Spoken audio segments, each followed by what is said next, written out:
Grand awakening, Sagittarius, my fire babies, positive vibes, motivation, inspiration, elevation, love, light, positive energy, goodwill, peace and healing, abundance, prosperity, magic and money all your way.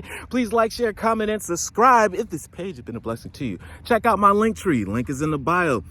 Book a really good massage with me. Check out the NFTs, the ebooks, the music. Great products are there.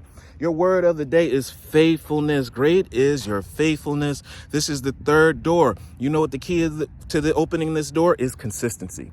You trust the spirit. They gave you a gift. You say, you know what? I believe I can do this. I know what my gifts are. You step forward. Therefore, the first and second door were open. Now the third door is called consistency.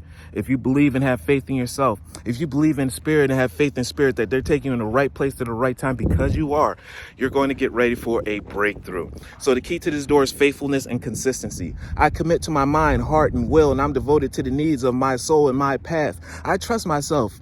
And in God and in the universe, I know that everything is working out for my own good, my highest good. Love one another. Be kind to one another. Love yourself. I love you too.